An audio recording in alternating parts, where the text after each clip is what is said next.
Welcome back, everyone, to Global War 1936 and Operation Underworld. This time around, we're doing turn number 4 for the CCP and the USSR. So let's start out with the CCP.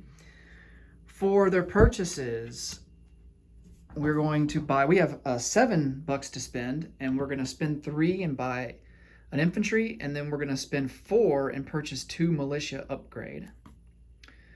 For the USSR, they have 1 tech roll, and they're going to go for strategic rockets. We also have an income increase roll, but no matter what we roll, we're not going to be able to reach IPP value of 15, which is what's required for us to be able to fully utilize our research technology potential. So we have 3 major factories, and then, of course, the strategic objective of rapid industrialization. So that would give us a total of 4, but we're not going to be able to do that until, we're not going to be able to roll all 4 until we get to IPP value of 15. So it's not going to be on this turn. So for the Russian purchases, we're going to spend 3. We also have a total of 7 to spend. We're going to spend 3 on a cavalry, and then 4 on a regular artillery. And then, of course, we have our recruitment rolls to do. So let's go over here to the board. I contemplated an attack on Suyan from Sinshi and Singhai, but we don't really have any units with punching power.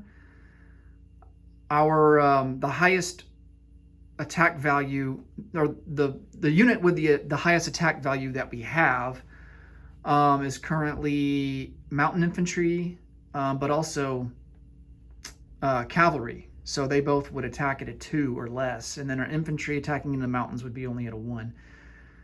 And they have 4 units there in Suyan. Mountain infantry, he would defend at a 5. The cavalry would defend at a 2. The infantry at a 4, and then the artillery would defend at a 3 and get an artillery first strike. So I kind of, I don't want to spread my forces out and have to defend both Suyan and Shinsi, but then, I guess the counter argument to that is, well, you're already defending Sinshi and then also Singhai because Japan borders Singhai now. So we're going to have to, and then you could also make the case, well, Suyan is worth an IPP. So, but, how many units are we going to lose compared to, are we going to be able to cover the cost after we take Suyan for the units that we lose,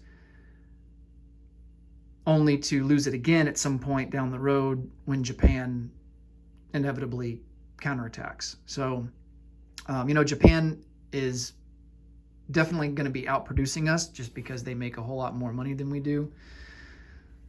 So I think the best we can do is just kind of turtle up and build up as much forces as we can until we can hopefully get some Lend-Lease from the Russians at some point. That will give us some more punching power. So, and we definitely want to protect our most valuable assets, which are the 3 mountain infantry that we have. So I think we're going to skip combat. I was heavily considering it, though. It was really tempting to try and go after Suyan, but I think I'm going to decide against it. So we'll just move on to non-combat. We're going to take a cavalry and move him up to Singhai. The mountain infantry will also come up to Singhai, and we're going to retreat these 2 mountain infantry back to Singhai, along with 1 infantry. So that'll be 1 mountain, 2 cav, 2 militia, and 3 mountain infantry, sorry. And then in Sinshi we have, let me see, we have 7 infantry in Sinshi and 2 cav. And I think the 7 infantry there is more than enough to defend Shinsi, at least for now. And if we see that Japan is posing a threat to Sinshi, then we'll just retreat those guys back to Singhai and try to build up a defense there. We don't want, I think, just in terms of long-term strategy, I think Singhai is more valuable to hold on to than Sinshi, just because Singhai, if that gets cut off, then we would not be able to receive Lend-Lease from the Russians at some point down the road. So we got to keep Singhai and Xinjiang so that when the Russians build a railroad connecting our territory, then we'll be able to receive that and continue to bolster our forces. So, and we don't want to cut that ability off at some point down the road. So, but of course that's going to mean that at some point we are going to have to break the truce with the KMT and take Xikang.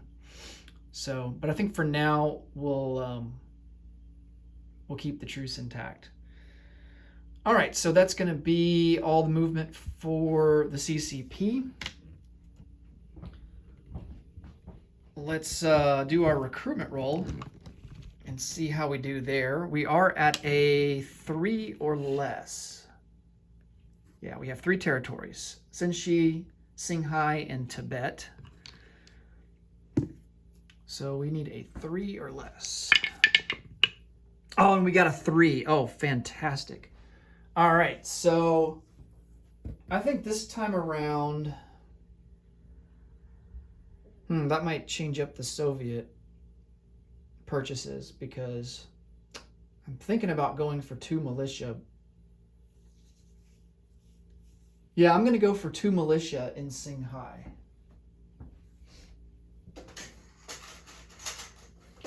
And I'll go ahead and place that on the board.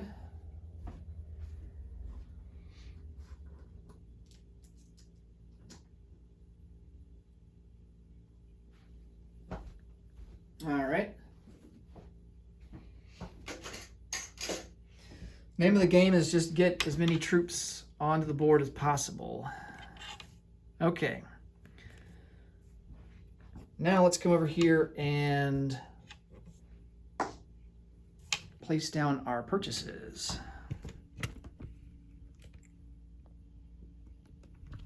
Okay. So we have our 2 militia upgrades and our infantry to place down.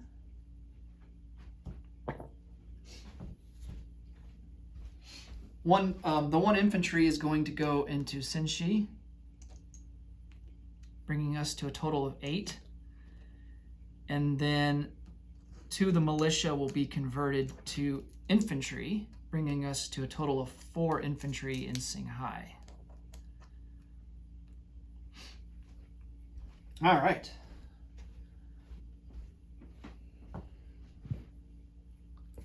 And that will do it for the CCP. They will collect 2 IPP.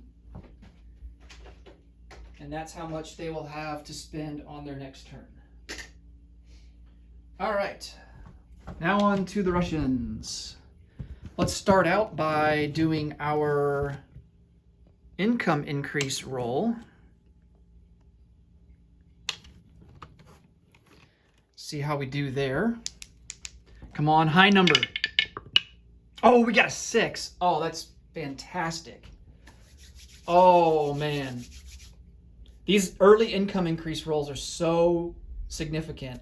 And if you roll like a 1 or a 2, it's crippling almost. All right, so that will boost us up to 13. All right, we were at 7, now we're at 13. So we're only 2 away from being able to fully utilize our research technologies. Okay.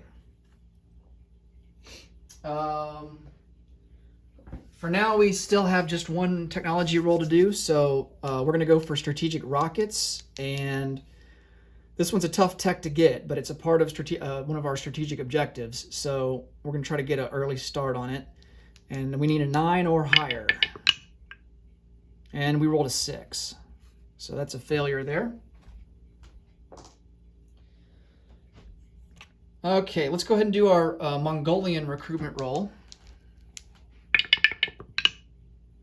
And that's a failure as well. That's a 10. No good.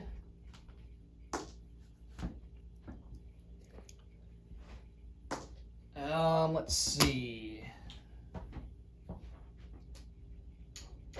So for Republican Spain, I think for here, just kind of the same old, same old. Not really much we can do.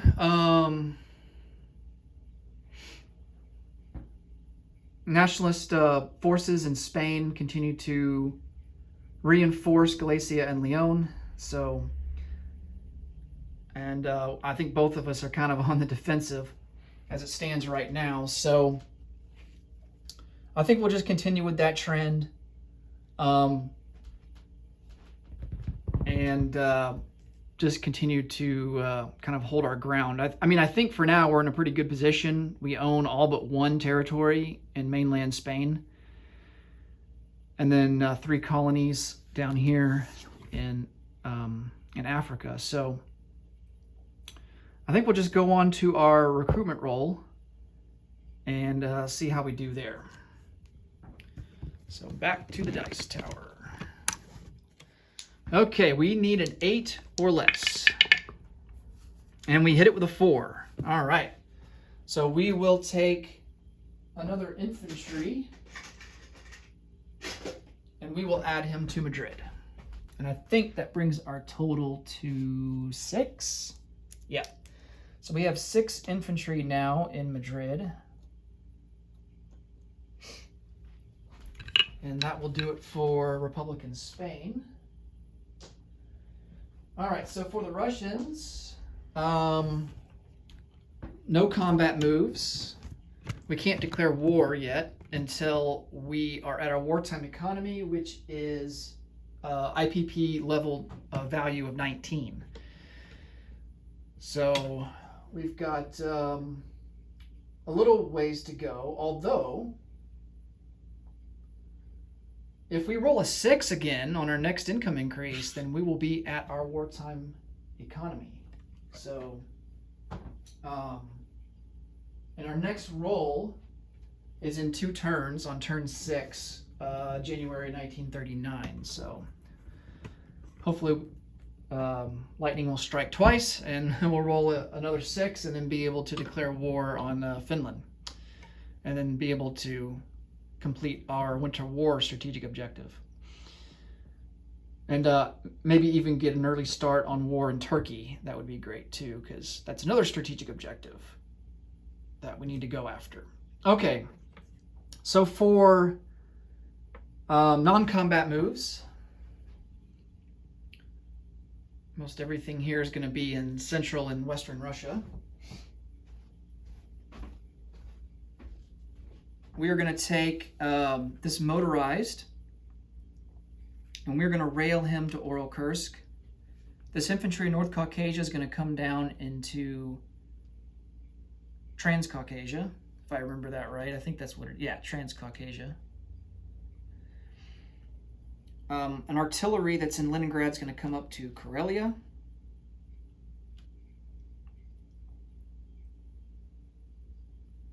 These 2 ships that are in A9, a torpedo boat destroyer and a fleet submarine, will come over 1, 2, 3 into A7. And then we have a heavy cruiser and a destroyer in A23. They're going to come over 1 A11, 2 A10, 3 into A12. So they're in the Baltic Sea.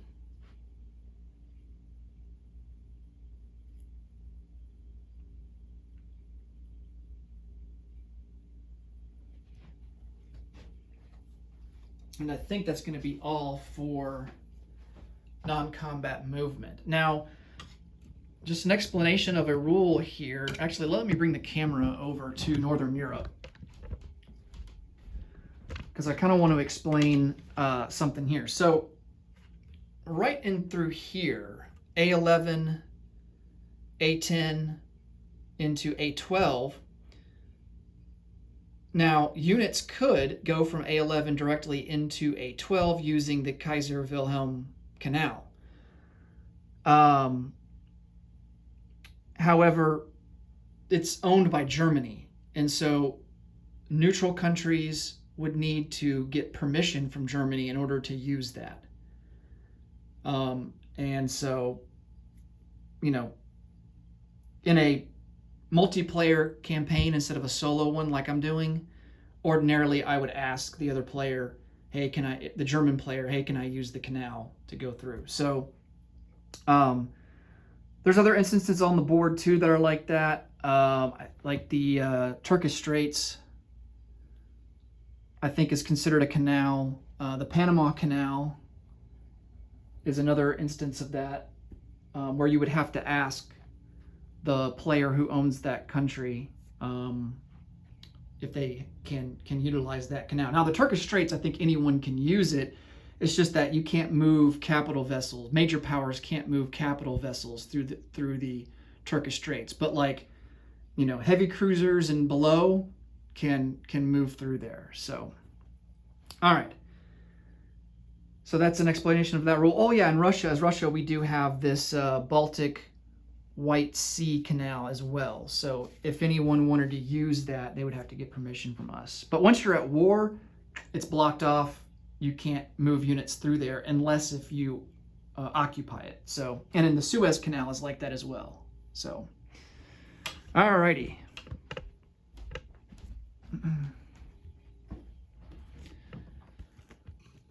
So let's go and place our units. We have that cavalry and that artillery. Oh yeah, one last non-combat move. Let's strategic rail. We have one more strategic rail, so let's utilize that and bring this airborne unit down to the Crimea. And then we will go ahead and place down our cavalry in Stalingrad, and then our artillery into Leningrad.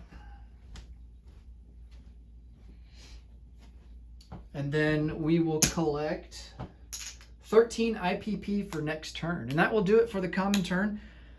Next up will be Japan, and we'll see if they are able to take over Nanking and kind of complete the conquest of Eastern China. Thanks so much for watching as always, guys. And until next video, take care. See you later.